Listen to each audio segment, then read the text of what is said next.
Doon po naman sa Osamis. Ang Chief PNP mismo, Your Honor. Ang Chief PNP mismo. Sino yes. po yung Chief PNP? Senator Bato na ngayon, Your Honor. Okay.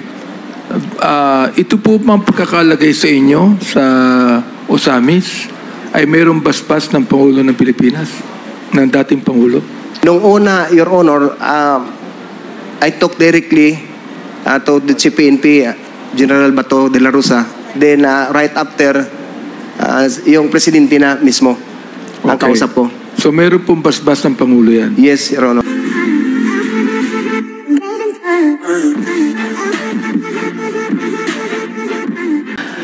The chair is in receipt of a letter from Colonel Espinido asking him to be given a time to read a statement that he wished to make. So we will give you 5 minutes, Colonel Espinido. You may read the statement that you prepared. Thank you, Mr. Chair. In the book of Luke 3:14, Lucas 3:14, New International Version, I quote, "Then some soldiers asked him, 'And what should we do?' He replied, 'Don't extort money and don't accuse people falsely. Be content with your pay.'" In Tagalog translation, may mga sundalo ring nagtanong sa kanya, "Kami naman po, ano ang dapat naming gawin?"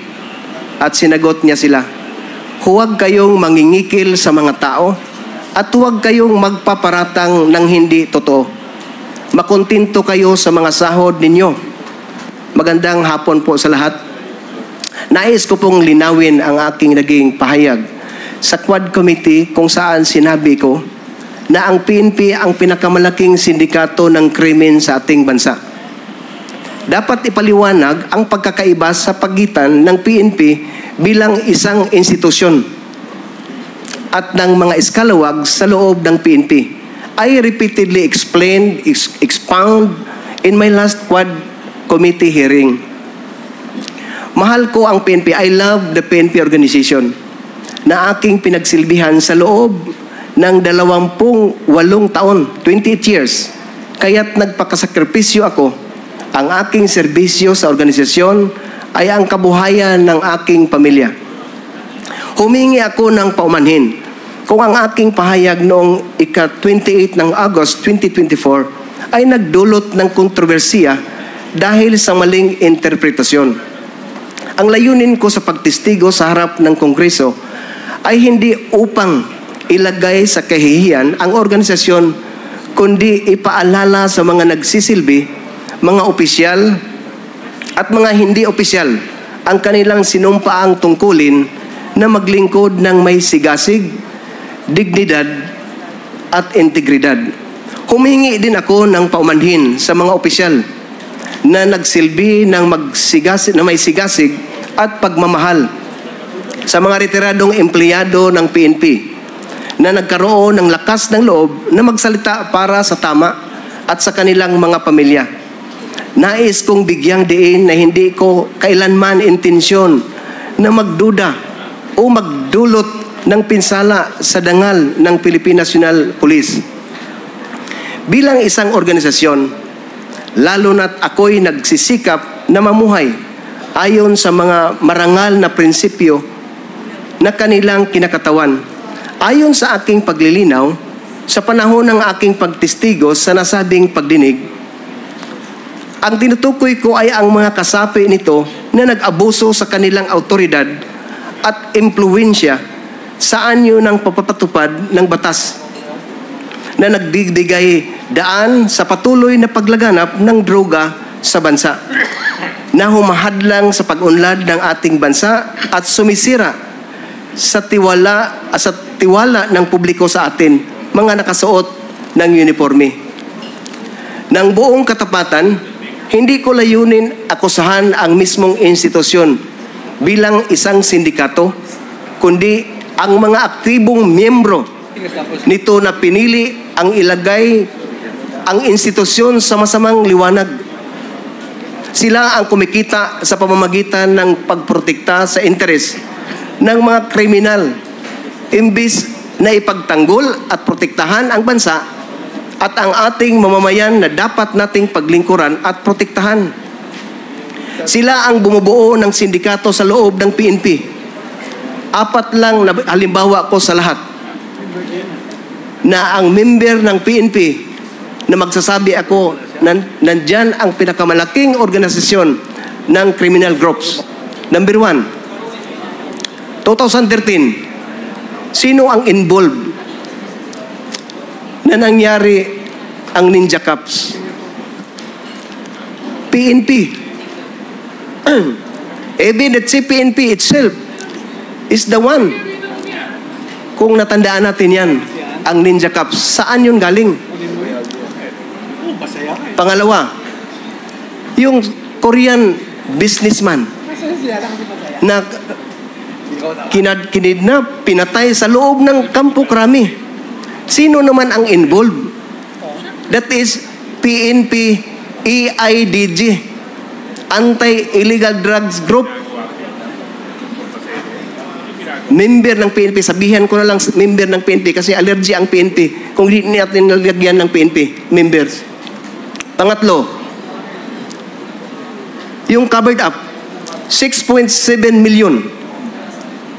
Sino ang involved? Ang PNP pidig na naman member. Pang-apat, hindi lang tagal, nagsalita ako dito 28 ng August, pagka 29, may robbery hold up na nangyari. Sino naman ang involved? Alam naman natin mga kapulisan na sa atin ang problema. Hindi sa civilian, hindi sa politiko. I do believe that because ang lahat ng assignment ko, hindi ko kaibigan ang mayor. Pero makita mo ang trabaho ng isang totoong kawal o isang totoong pulis. Hindi naman nagmamayabang mga kasama ko. Ang problema sa atin, kung magtrabaho tayo ng totoo, sabihan na hambugiro, nagpapasip-sip. Saan tayo magpunta ang pulis? In Hebrews 13, verses 5 to 6, nagsasabi dito, iwasan nyo ang pagiging sakim sa salapi. Maging kontento kayo sa anumang nasa inyo, sapagkat sinabi ng Diyos, hindi ko kayo iiwan o pababayaan man.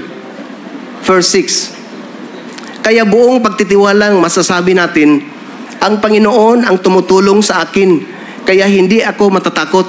Ano ang magagawa ng tao laban sa akin? Lubos kong naunawaan ang saloobin at pagkabigo ng aking mga kapwa PNP na opisyal at miyembro, at ako'y taos-pusong humihingi ng tawad. Umaasa ako sa institusyon na tingnan ang aking pananaw sa mabuting paraan at kumilos ng masigasig laban sa mga kriminal na elemento sa loob ng organisasyon. Hinamon ko ang aking mga kapwa na kasuot ng uniforme na magkaisa at gamitin ang pagkakataong ito upang tukuyin ang mga gumagamit sa ating mahal na organisasyon para sa kanilang sariling kapakinabangan, sa kapinsalaan ng buhay ng mga Pilipino, lalo na ang mga nasalaylayan ng lipunan, at alisin sila mula sa PNP ng tuluyan. Ilang linggo na lang bago ang aking pagreretiro, sa kalooban ng Diyos, if God's will, ako'y nanalangin na maalala bilang pinakamalaking tagapag-ambag sa pagbabago, pag-alis ng mansa sa imahe, at sa pagbabalik ng kaluwalhatian at dangal ng PNP. I say to this, pro-God government with God-fearing PNP. And lastly, in Matthew chapter 12, verse 30, clear word version, Jesus said, if you are not with me in my work, you have set yourself against me. If you are not gathering with me, you are scattering. In Tagalog translation, ang hindi kampi sa akin ay laban sa akin, at ang hindi tumutulong sa aking pagtitipon ay nagkakalat. Ang salita ng Diyos. 1 John chapter 1 verse 8, if we claim to be without sin, we deceive ourselves and the truth is not in us. kung sinasabi natin na wala tayong kasalanan, dinadaya natin ang ating sarili at wala sa atin ang katotohanan. Last verse in the book of Ecclesiastes chapter 12 verse 14. God is going to judge everything we do, whether good or bad, even things done in secret. Thank you and good afternoon, Your Honors, Mr. Chair. To God be all the glory. Okay, thank you, Colonel Espinido. Mr. Chair, The next to interpret is Congressman Dagook. But I just would like please to- indulgence, yeah. Congressman Abante, you may proceed. Mr. Chair, I'd just like to ask Colonel Espinido, kayo po ang naging station commander sa Calbiga, Samar, am I right? Gandara Samar, Your Mr. Chair. Sino po naglagay sa inyo ron as station commander? Yung regional director ko, Your Honor, in the person of Brigadier General Ray Lanyada. And then kayo po ay naging station commander sa Misamis. Right after sa Gandara Samar, Your Honor, Mr. Chair, nagipi ako ng San Miguel, Leyte, before Yolanda, Okay. for 6 months. Kay San Miguel Leyte po kayo. Sino Yes. po naglagay sa inyo ron? Yung regional director ko pa rin. Doon Your po naman sa Osamis. No, kayo ay naging Ang Chief PNP mismo, Your Honor. ang Chief PNP mismo. Sino yes. po yung Chief PNP? Senator Bato na ngayon, Your Honor. Okay. Ito po mang pagkakalagay sa inyo sa Osamis ay mayroong basbas ng Pangulo ng Pilipinas, ng dating Pangulo. Nung una, Your Honor, I talked directly to the Chief PNP, General Bato de la Rosa. Then, right after, yung presidente na mismo, ang Okay. kausap ko. So mayroon pong basbas ng Pangulo yan. Yes, Your Honor. So ibig sabihin, hindi kayo pwedeng ilagay na station commander ng anumang, especially, yan pa nga, hindi katulad ng Cebu City yan eh. Yes. O ng Davao City. Yes. Di ba? Yes, Nang Mr. walang basbas ang Pangulo. Meron palaging basbas ang Pangulo. Am I right? Yes, Your Honor. Okay. So gusto ko lang sabihin, Mr. Chair, na hindi ka pwede maging station commander ng Cebu City at ng Davao City na walang basbas ang Pangulo ng Pilipinas. Yun lang po. Thank you, Congressman Abante. Next to interpolate is Congressman Dagook. You are recognized. To Colonel Espinido, hindi ko kasi natapos yung mga katanungan ko nung unang nag-interpolate ako sa iyo just to yield to other members. Hindi ko tinapos yung oras ko. But I really believe, I have manifested this before, kung ano yung mga sinasabi mo kasi nakikita ko sa pagsasalita mo at saka sa yung facial expression mo. May tanong ko lang, I have already established this noong unang pagtatanong ko sa iyo na talagang si General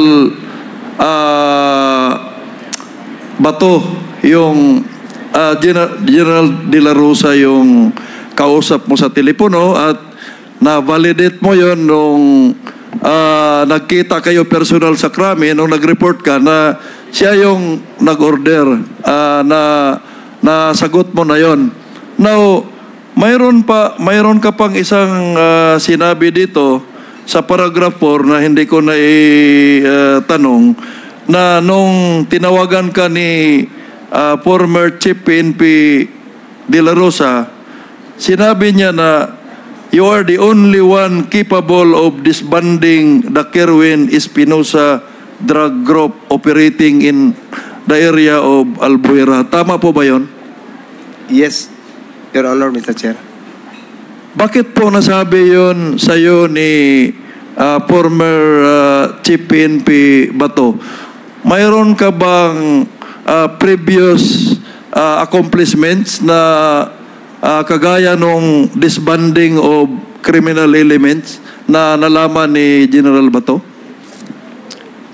Yes, Your Honors, nung reference niya, number 1, yung sa kay Espinosa, Mayor Espinosa, na nangyari na na-disband for 18 days lang, almost 1 month. Your Honor. Pero Mr. Chair, no, itong paragraph 4 kasi, hindi ka pa na-assign sa Albuera nito. Ito yung unang pagkakataon na nung nakaupo si former President Duterte, tinawagan ka ni former Chief PNP Bato na i-assign ka sa Albuera. Kasi sinabi niya, nung tumawag siya na you are the only one capable of disbanding the Kerwin Espinosa drug group operating from that area. Kaya naitanong ko, mayroon ka na bang former accomplishments or mga karanasan disbanding criminal groups? Yes, Your Honor. When in fact, my promotion, I've got 2 meritorious promotion, Your Honor. 4 sana, pero hindi na natuloy yung 2. So, yung mga tao mismo sa area na nakausap ni former Chief PNP Bato de la Rosa, ang nag-request, kasi sa totoo lang, Your Honors, hindi naman maging magyabang tayo, pero yun man ang totoo talaga, na tayo lang ang kinakatakutan ni Kerwin Espinosa sa Leyte. Baka masabi mo na yung galit ako. Ganito talaga ako magsalita. Ganito talaga, malakas ang boses ko. Hindi ako gumagamit ng microphone pag mag-meeting kami sa opisina. Dito sa paragraph 8, Colonel, sinabi mo dito na mayroon kang ledger o logbook, no, na hawak implicating police officials. Doon sa second to the last sentence, mayroon kang sinabi na mayroong gustong ipadelete sa logbook. Gusto niyang ipadelete sa logbook yung mga pangalan. Kasi nasa payout sila, no, nung mga high-ranking police officials. Sinabi mo dito, I did not allow the deletion of names from the logbook. Tama po ba? Yes, Your Honor.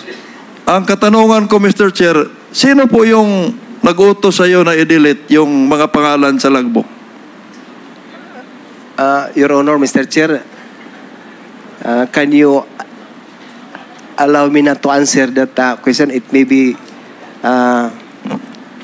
answer in executive session, Your Honors.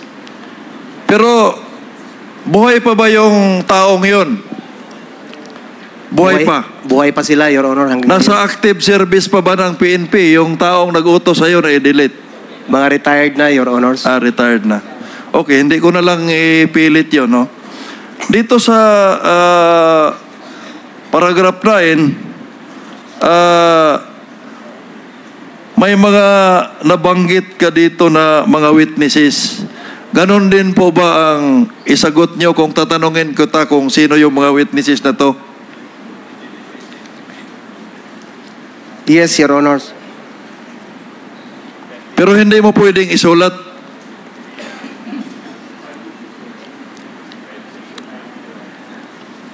In the absence of executive session, can you write the names of these persons para at maibigay sa presiding? Number 1, yung nag-utos sa iyo na i-delete yung mga pangalan. At number 2, yung mga pangalan ng mga witnesses na tinutukoy mo sa paragraph 9. Your Honors, mas mabuti sana kung sa executive session. Kung pwede lang, Your Honors. Dito sa paragraph 16, sinabi mo na naniniwala ka na involved si former Chief PNP de la Rosa doon sa pawalang sala or pag-dismiss sa mga kaso na pinail mo against nila Kerwin. Paano mo nasabi na yung dismissal ng mga kaso na yon ay dahil sa involvement ng inyong former chief PNP? Your Honors, maraming mga natanggap ko na mga magsabi, lalo na yung mga regional director ng RIAS, Regional Internal Affairs Service, na may instruction galing from the PNP na lahat ng mga na-involve sa ganon mga patayan i-exonerate. Your Honors.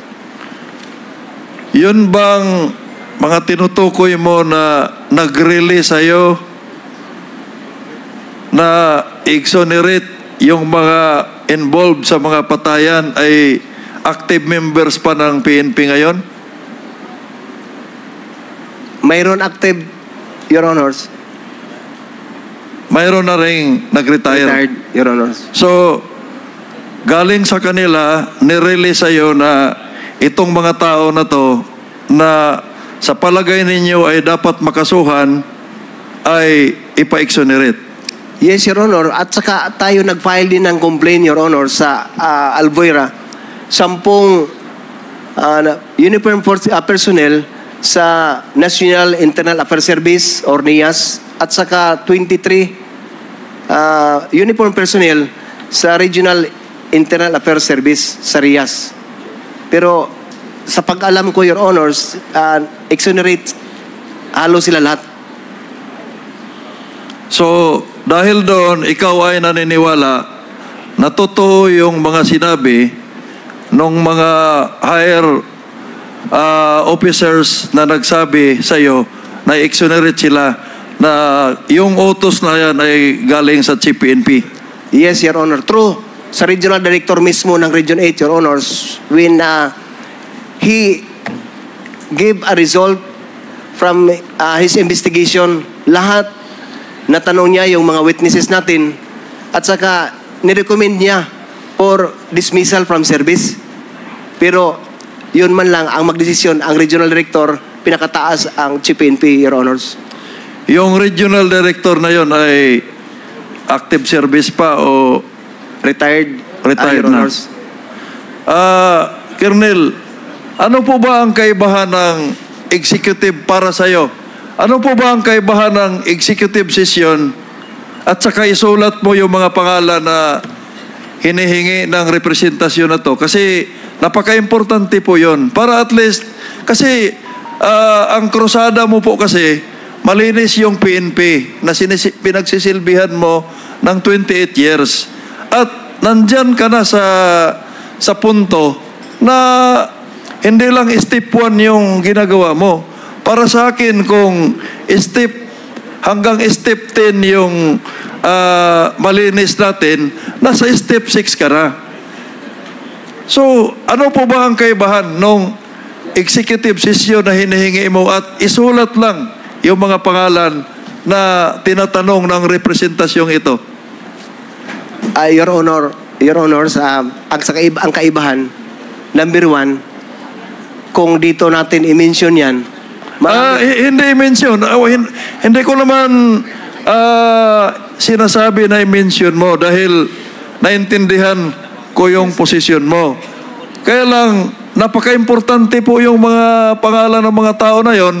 At least ma-aware kami na mga mambabatas, no? Dahil yung mga high-ranking officials na yan, dumadaan po yan sa Commission on Appointments sa CA. This is in aid of legislation. Kaya magagamit namin yung mga impormasyon na yon sa paggawa ng batas. Baka maamindahan natin yung mga batas na tatamaan doon sa mga recommendations ng committee na to. Hindi ko sinasabi na sabihin mo. Kaya ang sinasabi ko lang, pwede mo bang isulat? Kaya tinanong kita, anong kaibahan ng executive session at saka isulat? Kasi sa isulat, ganun din naman eh. Ang sabi ko nga, i-submit mo lang sa presiding. Hindi ko nga sinabi na ibigay sa akin eh. I-submit sa presiding for the committee's consumption na makita namin bakit itong mga tao na to ay ganito at bakit nagiging ganyan sila doon sa mga lower ranking official para mapag-aralan natin yung promosyon for me, no? Yung promosyon ng mga yung method of promoting these PNP officials. Kasi krusada mo yan at I would like to manifest for the record na I am one with you. I am one with you. Thank you, Your Honor. Pwede mo bang isulat yan at may submit sa presiding chair? I agree to that, Your Honors, na isulat, but give us an assurance also that you, the legislators, knows about the names that I want to give you this committee hearing, Your Honors.